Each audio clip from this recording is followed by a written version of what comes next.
J'aimerais juste avec vous poursuivre notre série. Nous avons une série sur la... Ah, ça fait mal. Merci Raymond, merci, merci. On va recommencer parce que vraiment c'est dans une dynamique ensemble. Nous sommes en ce moment dans une série sur la prière. Merci. Moi j'aime beaucoup cette série parce que on a l'impression que depuis le premier pas qu'on a fait dans l'église, on a l'impression qu'on en entend parler et pourtant on a besoin de la redécouvrir. Donc ce matin, encore une fois, on parle de la prière et je veux commencer avec un témoignage parce qu'il y a quelques jours, quelques semaines de cela, avec Joséphine et puis René d'ailleurs, on est allé à l'église de Caen puisque nous projetions, et puis il y avait Clément aussi, d'écouter un témoignage de la famille de Joséphine et Clément. Il y a un an, en réunion de prière, un sujet de prière est arrivé. Sujet de prière d'urgence, parce que l'épouse du cousin de Joséphine est tombée gravement malade. Sa survie était en jeu. Une situation terrible. Et notre église et leurs églises et tout un tas d'autres chrétiens de leur réseau qui les connaissent commencent à prier.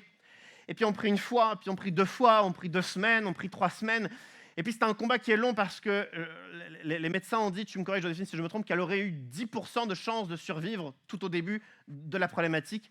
C'est une situation qui est tellement terrible. Et donc, en église, on commence à prier. Et là, tout récemment, donc il y a quelques semaines, on a eu le témoignage de 1 an plus tard, tout ce que Dieu a fait dans sa vie.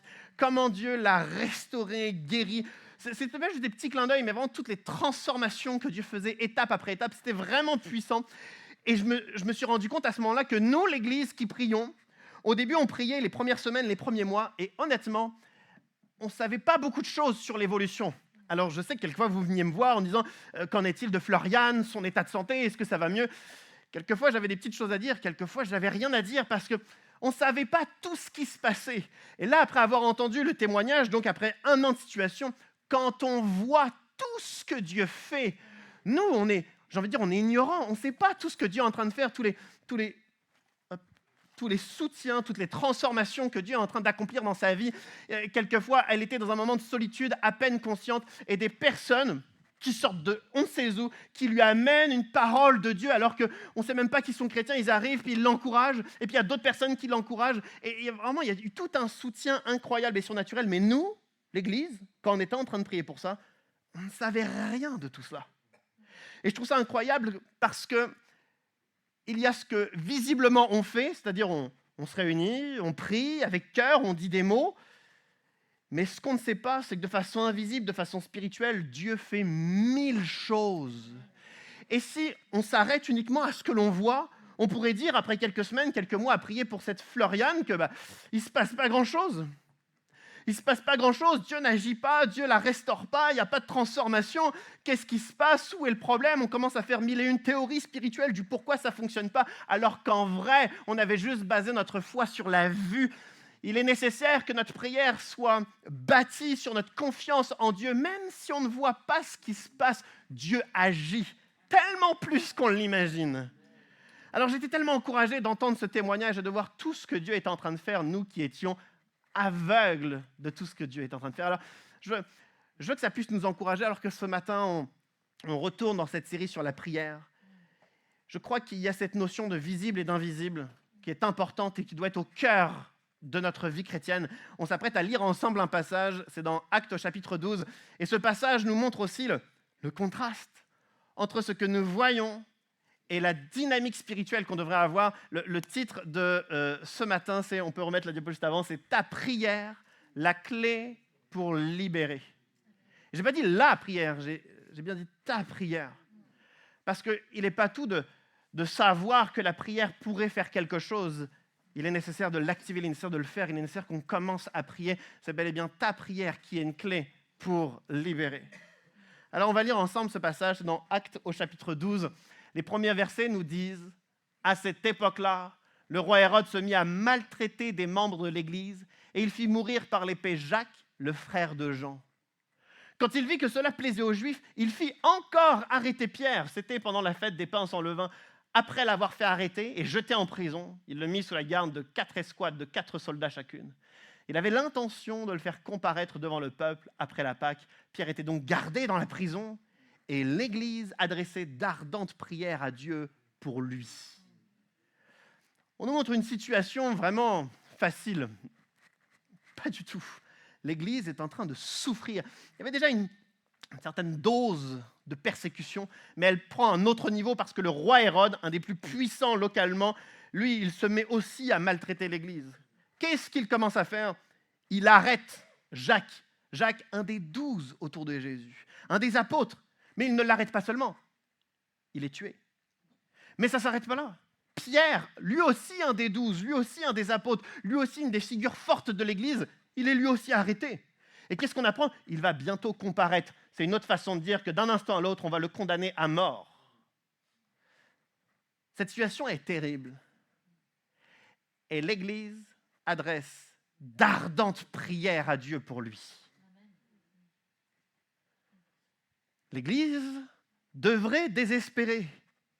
L'Église devrait avoir peur. L'Église devrait se cacher. L'Église devrait renier sa foi. L'Église devrait fuir. Mais ce n'est pas ce que l'Église de Jérusalem est en train de faire il y a 2000 ans. L'Église de Jérusalem se met à prier ardemment. Ce n'est pas n'importe quelle attitude dans la prière, c'est une prière ardente. Et je trouve ça incroyable parce que c'est vrai que l'Église aurait pu avoir tellement d'autres réactions, mais elle a choisi la prière. Elle pourrait avoir tellement d'attitudes, mais elle a choisi l'ardeur dans la prière. Et je me demande, comment est-ce qu'elle fait?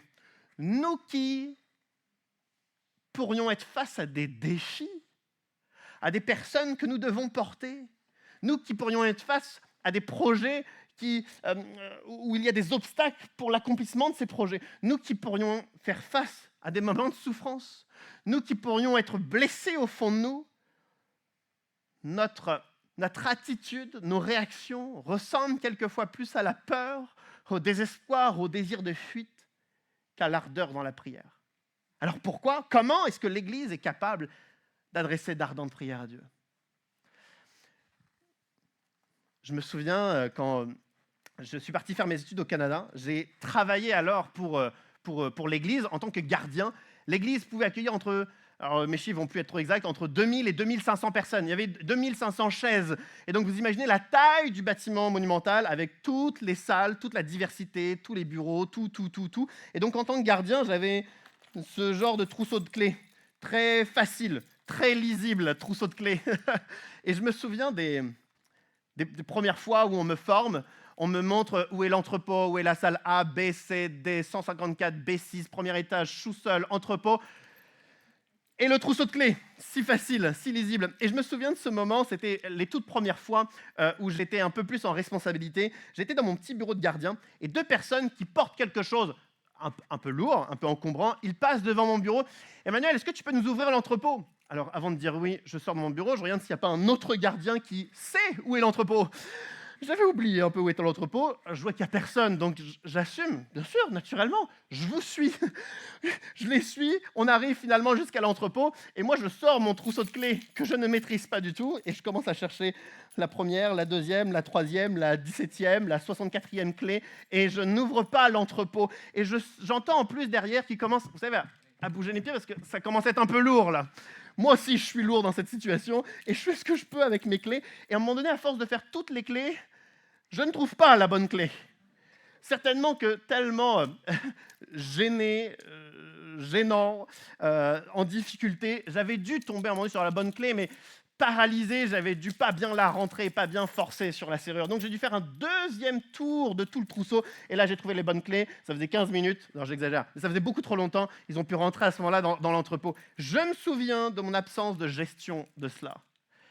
L'église de Jérusalem, elle prie pour Pierre, pas gênée, apeurée, désespérée, avec ardeur, parce qu'elle a dû trouver la bonne clé pour déverrouiller la situation. Parce que Pierre est en prison, ils sont capables de mettre de l'ardeur dans l'enthousiasme parce qu'ils ont la solution.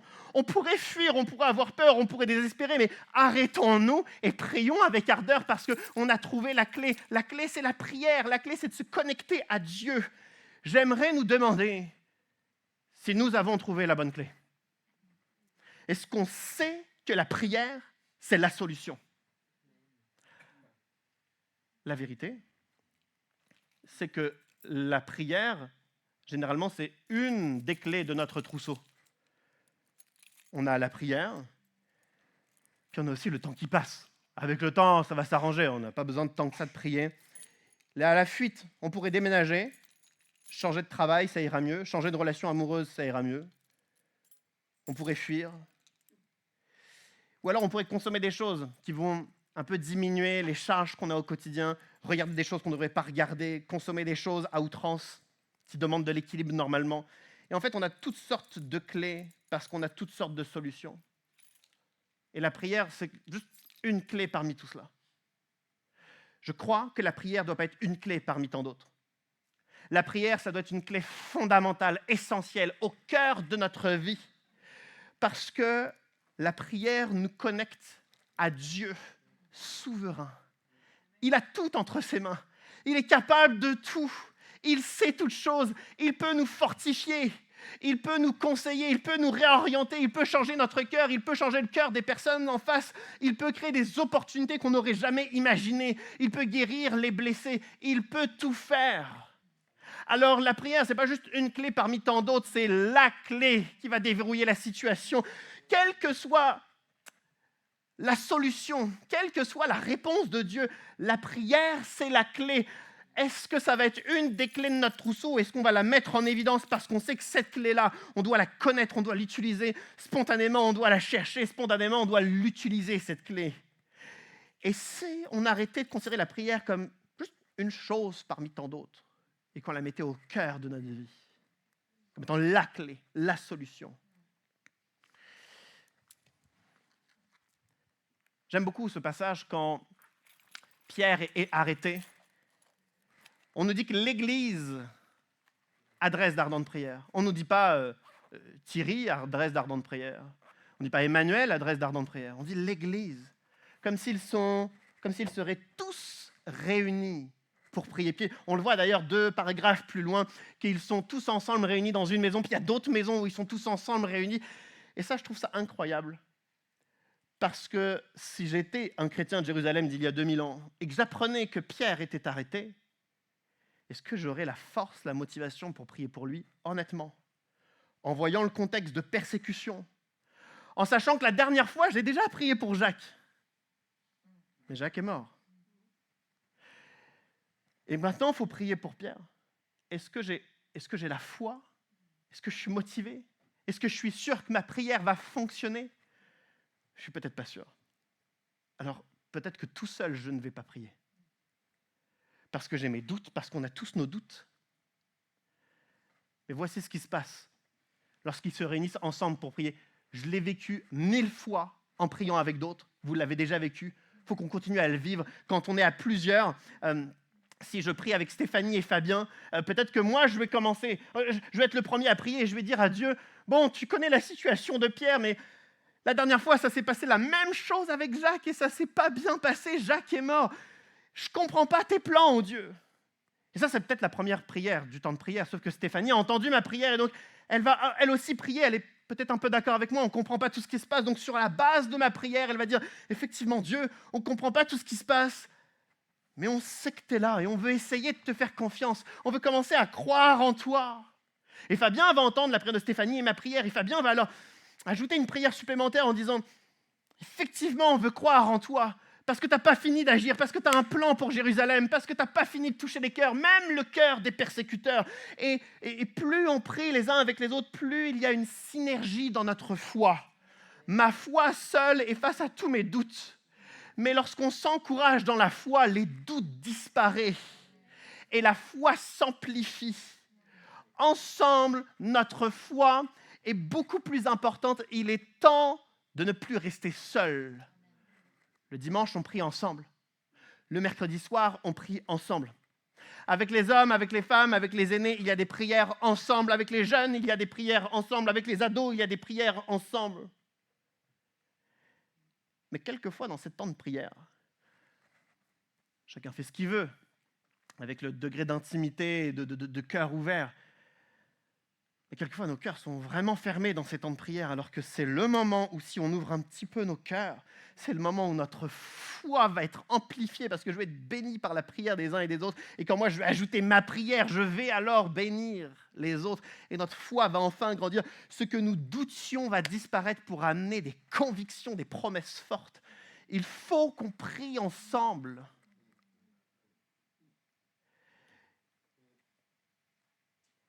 Et quelquefois, on est fatigué. Et quelquefois, on n'y croit plus. Et quelquefois, on n'a plus envie de se battre. Et c'est à ce moment-là qu'il faut aller prier avec les autres. Parce que quand on va entendre leur foi, la nôtre va se reconstruire. Alors l'église de Jérusalem a de l'ardeur dans sa prière, l'église de Jérusalem est unie dans la prière. Mais, si vous voulez mon avis, l'église de Jérusalem a zéro résultat à sa prière. Ça, c'est ma vision de ce passage lorsque je le lis un peu rapidement. On remet les choses dans l'ordre. Il y a déjà de la persécution.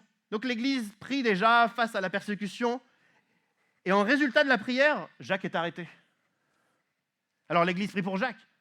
Et en résultat de la prière, Jacques est tué. Alors l'église continue de prier pour la persécution et le résultat, c'est Pierre est emprisonné. Alors l'église prie pour Pierre. Et Pierre va bientôt comparaître, c'est-à-dire que dans quelques jours, il sera certainement condamné à mort. Et moi, quand je regarde ce passage, je me dis, mais c'est quoi les résultats à leur prière? Pourtant, il y a de l'ardeur, pourtant, il y a de l'unité. C'est quoi le résultat de leur prière?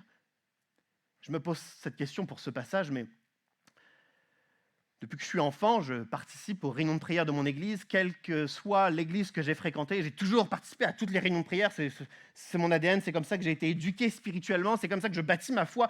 Et en participant à toutes les réunions de prière, il y a des moments où on a prié pour des personnes malades et ils n'ont pas été mieux.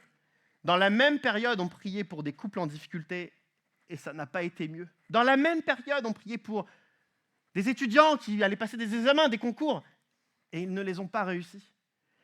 Et en réunion de prière, quand je vois ce genre de période, je me dis, mais c'est quoi le résultat de nos prières?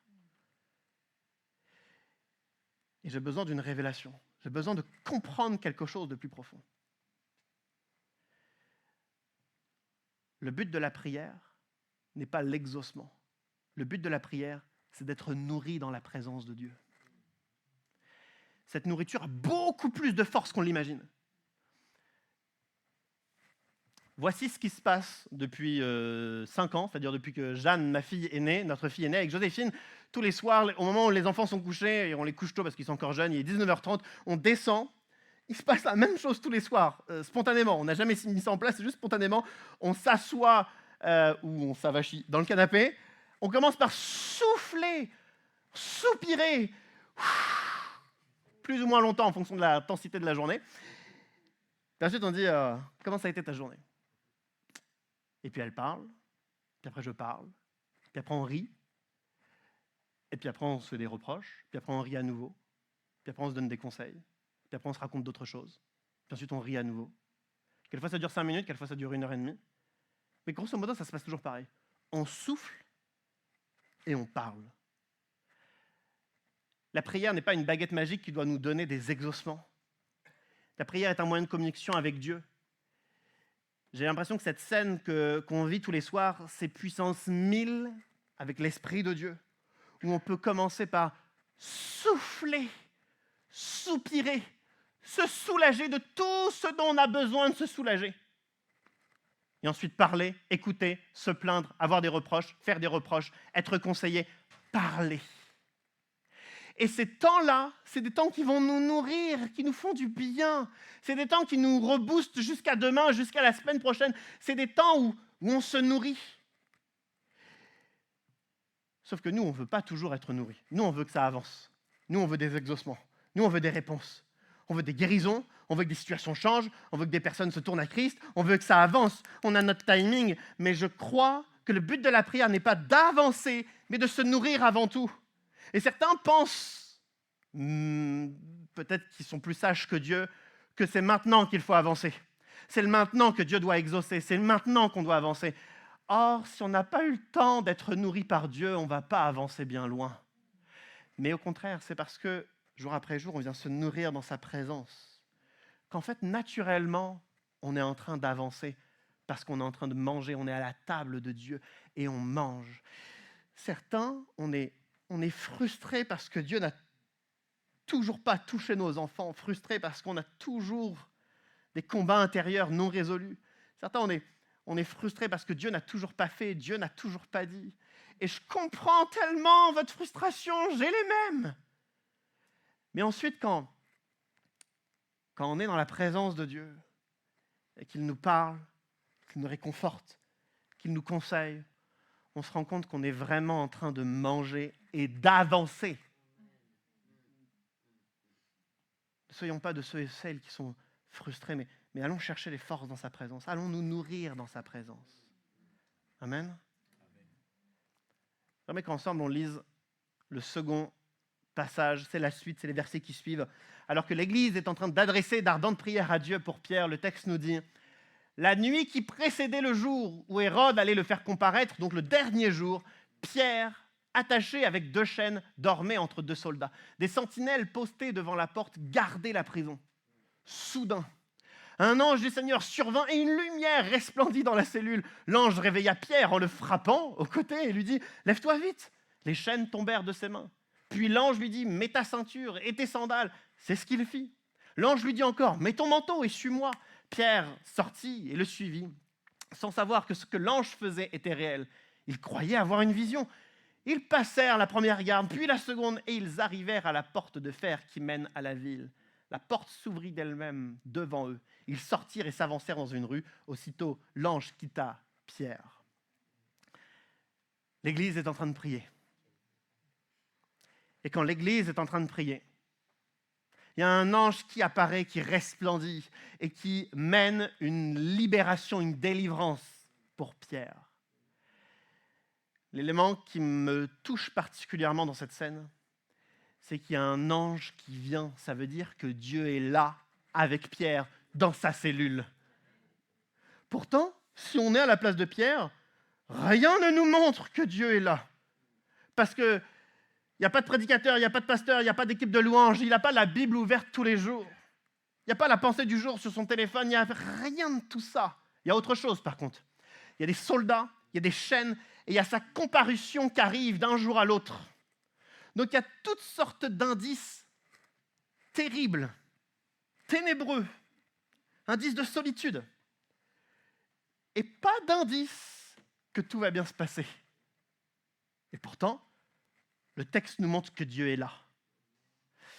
Ça veut dire qu'on a quelquefois l'impression d'être seul dans des ténèbres tellement épais, on ne voit plus la lumière, on ne sait pas quand est-ce qu'on va s'en sortir. Et on sait que personne comprend nos combats. On sait que personne sait ce qu'on a vécu. Il y a des choses qui sont secrètes, il y a des choses que les gens ne peuvent pas comprendre. C'est nos combats, c'est tellement dur, on est tellement seuls. Il y a ce passage qui nous montre que quoi que tu penses, Dieu, il est là. Et quand il vient, naturellement, il resplendit de sa lumière. Ça veut dire que tes combats et cette sensation de solitude, ce n'est pas une fin en soi. Ce matin, tu peux prendre conscience que Dieu est avec toi, que Dieu ne va pas te lâcher, que Dieu va te donner ce dont tu as besoin, que Dieu va te tirer de ta situation et qu'il y a une lumière qui peut briller dans tes ténèbres. C'est pas fini, il ne faut pas lâcher, il faut encore combattre, il faut encore y croire. Parce que Dieu n'a pas décidé de nous abandonner. Le jour où ça sera fini pour tout le monde, mais tant que ce n'est pas fini pour tout le monde, Dieu est encore là, la porte de la grâce est encore ouverte. Tous ses conseils sont encore disponibles. Toutes ses ressources, son amour, son pardon, tout est encore là. Alors même si je me sens seul face à certains de mes combats, même si je sais qu'il n'y a personne qui imagine ce que je pourrais traverser, je sais que Dieu est là et il resplendit dans mes ténèbres.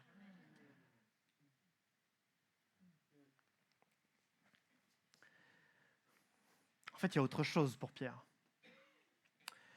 Le texte nous dit que Pierre est en train de dormir. C'est qu'il doit être tranquille. Il doit vraiment, vraiment être tranquille. Il va être condamné à mort demain. Il est en train de dormir. Et c'est vrai qu'il n'a pas grand-chose. Pas de prédication, pas d'équipe de louange, pas de Bible, pas de pensée du jour, rien, rien, rien, rien. En fait, il a juste une chose. Il y a quelques années auparavant, Jésus-Christ lui a annoncé que quand il sera vieux, on mettra, je paraphrase, une ceinture autour de ses reins. C'est fort d'une image, c'est fort d'une mission, mais quand tu seras vieux, Pierre n'est pas vieux à ce moment-là. Dieu a dit que je serais vieux, alors demain je ne mourrai pas. Je peux dormir. Dieu a dit. Il ne l'a pas répété 50 fois.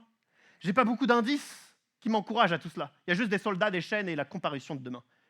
Mais Dieu a dit.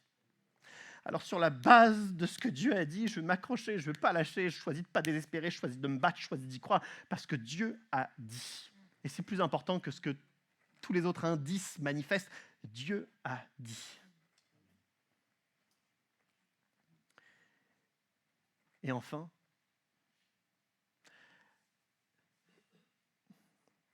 en fait, je vois le temps qui passe. Ok, dernière chose. L'Église adresse d'ardentes prières à Dieu pour Pierre. Et un ange apparaît. L'auteur met les deux informations ensemble. Vous savez ce que ça veut dire? Ça veut dire que quand l'Église, elle prie, il y a Dieu qui vient dans les cellules, dans les prisons pour briller. Et moi, je crois que lorsque l'Église prie, trop souvent à mon goût, je ne vois pas du tout les lumières dans les ténèbres. Et je pense que l'Église de Jérusalem qui est en train de prier pour Pierre, elle ne voit rien du tout. Elle ne sait pas qu'il y a un ange qui est en train de visiter Pierre. Elle ne sait pas. L'Église est juste en train de prier. Quand il y a un an, notre Église, on priait pour Floriane, pour la famille, on ne savait pas du tout ce que Dieu était en train de faire. Rien du tout. Et pourtant, lorsque l'Église prie, Dieu intervient. Dieu vient resplendir de sa lumière dans la cellule de Pierre. Si on se base sur ce qu'on voit, c'est vrai que ça n'avance pas. Vraiment. Mais il n'est pas question de ce qu'on voit, il est question de ce que Dieu est en train de faire. Et je crois que notre Église, les Églises, mais notre Église a un mandat, une mission similaire à celle de l'Église de Jérusalem. L'Église de Jérusalem doit prier pour Pierre, afin que Dieu brille dans sa situation. Nous sommes appelés à prier pour les autres, pour que la lumière de Jésus brille. On doit s'unir pour ça. Vous savez, il y a quelques semaines, on a annoncé que parmi les 2 projets importants de l'Église, un de ces projets, c'était le changement de nom. Et puis ce nom, on est en train de travailler pour que ça puisse être le nom Église le phare. Le phare comme étant un symbole où la lumière vient resplendir dans les ténèbres. Et lorsque je vois la façon dont l'ange vient dans les ténèbres de Pierre, dans les ténèbres de sa cellule, lorsque je vois que l'Église, à côté de la prison, l'Église est en train d'intercéder pour que Dieu fasse quelque chose, je me dis que peut-être la prière, ce n'est pas juste pour moi, mes besoins, mes problèmes, mais c'est pour les autres qui sont captifs dans leur combat, dans leurs défis. On a une mission, celle d'apporter la lumière. Mais je me demande si on y croit. Je me pose la question à moi le premier, vraiment. Est-ce que j'y crois suffisamment? Parce qu'il y a des situations qui ne sont pas trop difficiles, puis il y a des situations qui sont complexes, qui sont lourdes, qui sont chargées. Et je me dis, est-ce qu'on y croit suffisamment? Est-ce qu'on croit que Dieu peut changer des situations? Est-ce qu'on croit que Dieu peut changer des vies? Est-ce qu'on y croit?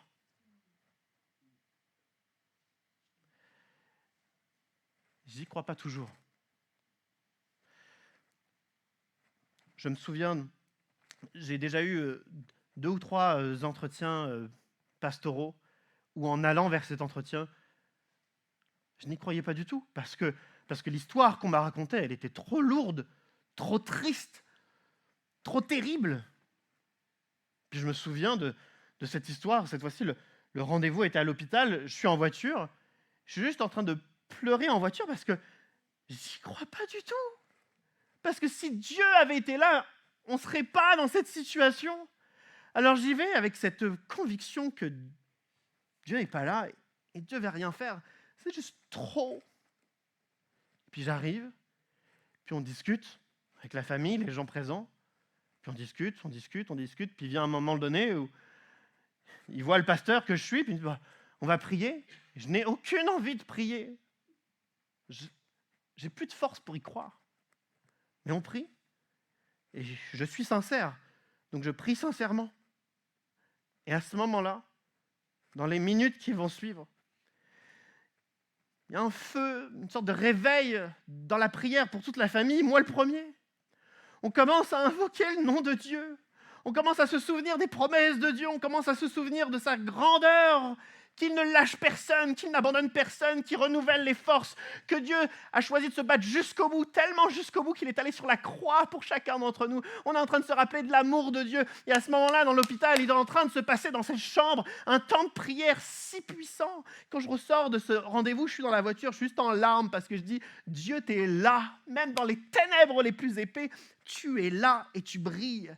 Et je crois que nous devons y croire par nos prières, par notre témoignage.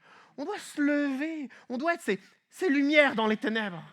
On doit, lorsqu'on prie pour quelqu'un, croire à la liberté que Christ peut engendrer dans sa vie. Je dirais même que lorsque je vois que l'église de Jérusalem prie et qu'ensuite il y a un ange qui vient, mais cette église, elle est forte. Cette église, elle est puissante, cette église de Jérusalem. On a le même Dieu, on a le même mandat. On est appelé à être fort. On est appelé à être une église puissante lorsqu'on prie pour un frère, pour une sœur, pour un ami, un collègue de travail, quand on prie pour une situation dure. On n'est pas des faibles. On a une autorité spirituelle. On est puissant. Et même si l'église de Jérusalem ne savait pas, ne voyait rien, par la puissance de sa prière, la lumière a resplendi dans la prison de Pierre. Même si je ne vois rien, même si je ne sais rien, j'ai la conviction que nos prières sont beaucoup plus puissantes qu'on l'imagine. J'ai la conviction qu'on a une autorité qui doit être saisie, qui doit être utilisée. Je ne crois pas que nous sommes appelés à être une église où on s'approche de Dieu comme des mendiants suppliants parce qu'on ne va rien avoir. Je crois que mon nom et que nos noms sont inscrits dans le livre de vie. Malheureusement, on n'est plus n'importe qui. On est ses fils et ses filles d'adoption. Et lorsque nous prions, nous sommes appelés à être revêtus d'une assurance, d'une autorité, d'une puissance. Il y a des besoins autour de nous, parmi nous, autour de nous. Il faut qu'on en soit conscient de notre mandat.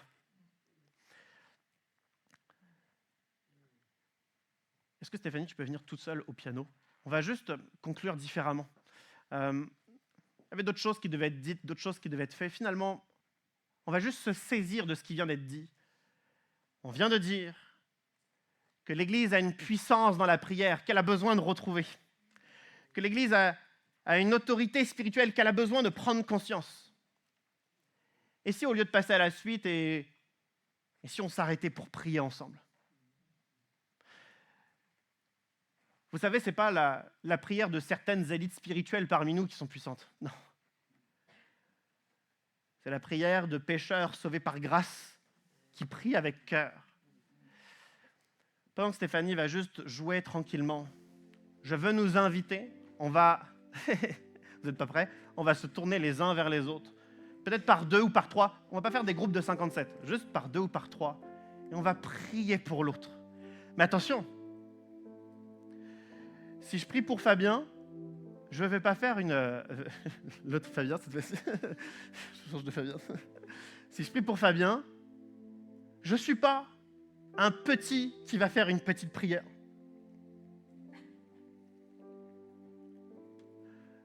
Je suis celui qui a son nom inscrit dans le livre de vie.